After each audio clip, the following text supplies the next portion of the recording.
Unasikia bana, huyu bana Mbarikiwa. Bana Mbarikiwa, sisi Bilali Online TV inakujibu. Na tunaanza kukujibu kwamba kwanza ulifanya makosa, mwanzoni mwako ulifanya makosa. Ulipomzungumza Dr. Sule, ulikuwa unazungumza kwa kebehi na kwa dharau. Kwamba huyu sijui kwamba shehe au mganga au nani. Na wewe unajua nani kwa Dr. Sule ni nani, lakini ulijifanya hujui. Kwa maana haya kimantiki wewe ulikuwa umo katika kumdharau. Na umemsifu Gwajima kwamba Gwajima ni mtu ambaye alikuwa anawapenda sana Waislamu kufuatana na matukio. Kwa hivyo tunakwambia Gwajima la kwanza alikuwa hawapendi Waislamu na hakuwapenda Waislamu. Ushafahamu kwa nini hakuwapenda? Kwa sababu katika matamshi yake yeye mwenyewe Gwajima alitamka kwamba yeye anataka mpaka katika nchi hii ya Tanzania misikiti yote iwe ni vituo vya kulelea watoto wa chekechea. Sasa mtu mwenye kuwapenda Waislamu hawezi kutoa maelezo ya kebehi na mabaya namna hii, manake misikiti atafanya kila njia isipatikane ibada ya swala, isipatikane ibada za kuabudiwa Mwenyezi Mungu, bali misikiti yote iwe ni sehemu ya kuabudiwa nani? Ya kuchezea watoto. Kwa hivyo tunakueleza kwamba alichokifanya hayo unayosikia wewe, kajenga msikiti, sijui kajenga ghorofa 4 msikiti kawapa watu, kachukua viwanja, kanunulia Waislamu, alikuwa anawasaidia, anawajenga vinini. Alikuwa yumo ndani ya strategia ya kutaka uraisi, na hii alishasema kwamba yeye amechaguliwa na Yesu, kwamba yeye ameshamwambia atakuwa rais wa nchi hii, ambayo ni maneno ya uongo. Maneno ya uongo kabisa. Na ndiyo maana yeye sasa alichokifanya tunachokijua sisi ni haya yote unaoyasema wewe. Tumevamiana kwamba yaoneshe, na mpaka bungeni kawataja wale Waislamu waliowekwa ndani kwa kusikitika, lakini ilikuwa ni strategia yeye anaipanga ile. Anajua kwamba hawa nitahitajia iko wakati demokrasia itanambia nisimame mbele nidai kura za hawa. Kwa hivyo alikuwa anafuta makosa, anaweka njia ya mapenzi. Na hili halikuanzwa na Kajema katika Uislamu.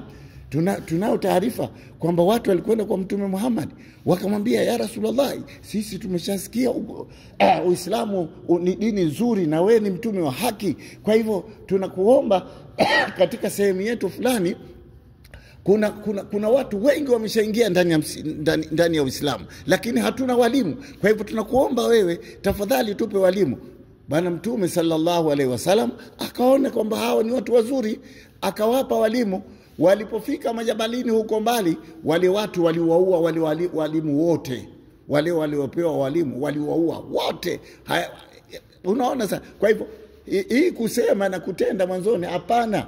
Mwenyezi Mungu ndio hatizami haya matendo, anatizama ndani ya moyo. Ndani ya moyo wa Gwajima ulikuwa ni mbaya tu. Tumefahamiana. Na ndio maana Mwenyezi Mungu hakumpa hatua, alimnyang'anya kila aina ya njia. Leo amenyang'anywa Gwajima na hayupo bwana Gwajima, na kanisa lake ndio limeshapata, kwa sababu yeye nia yake Tanzania tunaishi kwa pamoja. Tanzania tunaishi kwa maelewano, hatubaguani. Lakini yeye alikuwa ameshaanza ubaguzi, na alikuwa hakubaliani na mtu yoyote ambaye atakwenda kinyume na strategia yake. Na haya ndio ya Gwajima. Halafu sisi labda tukuulize, wewe unasema haikuwa mbaguzi hivyo unasema, lakini Qur'ani yetu Mwenyezi Mungu Subhanahu wa Ta'ala anasema hawatokuridhia Mayahudi na Wanasara. Anaambiwa mtume na tunaambiwa sisi Waislamu, hawatawaridhia Mayahudi na Wanasara mpaka mtakapofuata mila yao. Haya ni maneno ya Mwenyezi Mungu na mtume. Sasa je, sisi tukuulize wewe, maneno yako wewe hayo unayosema na maneno ya Mwenyezi Mungu na mtume, tumfuate ya nani? Ya Allah anasema hawatawaridhia Mayahudi na Wanasara hata tatabia millatao, mpaka mfuate mila zao. Na mwisho Mwenyezi Mungu akasema kwamba tena waambie mila iliyokuwa safi ni ya Allah peke yake. Sasa wewe unasema hivyo. Kwa hivyo tunachotaka kukueleza hapa kwamba Yale mapenzi aliyokuwa akionyesha Gwajima ni mapenzi ya hatari sana. Ni bora yule mtu anayeonyesha ubaya, anayeonyesha ukatili kuliko mapenzi alikuwa akiyafanya Gwajima juu ya Waislamu.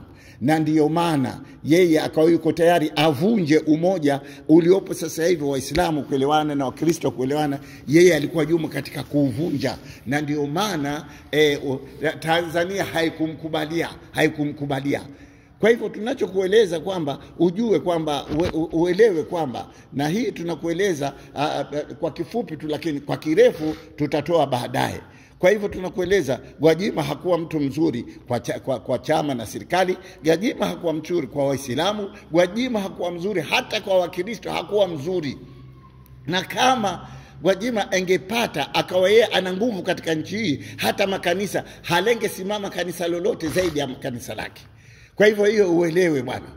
Tunakuelewesha kwamba uelewe kwamba hakuwa mtu mzuri, na alikuwa mtu alikuwa tayari anajiandaa kwa ghilba na udanganyifu, na ndio maana Mwenyezi Mungu akamfikisha hapo alipomfikisha. Ilikuwa hakuna haja ya kufikisha hapo, lakini Allah mwenyewe kaona huyu ni mjanja, si mwadilifu, anataka kuwatia Tanzania ndani ya balaa ya vita. Basi, na hakuwa mtu mzuri. Haya matatizo yote tunayopata sasa hivi Tanzania, na watu wanaingia barabarani kufanya vita na wenzio, na haya magenge yote haya ya wahuni ambao wanaelewana na yeye, yote haya ni magenge mabaya tu, na makusudio yao ni mabaya tu. Na ndio maana Mwenyezi Mungu hawapi umbele. Tunaomba Mwenyezi Mungu ibariki Afrika.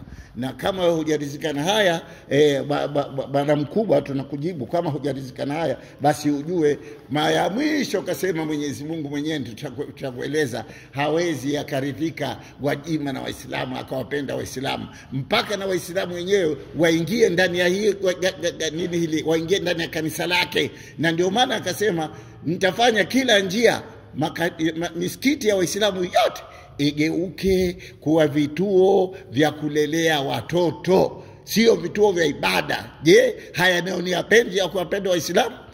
Kwa hivyo maelezo yako kwanza yalikuwa na kebehi, pili hayakuwa sawa sawa. Ndugu, tunakuomba kabisa haya pia uyatende ndani ya akili yako. Salamu alaykum wa rahmatullahi wa barakatuh.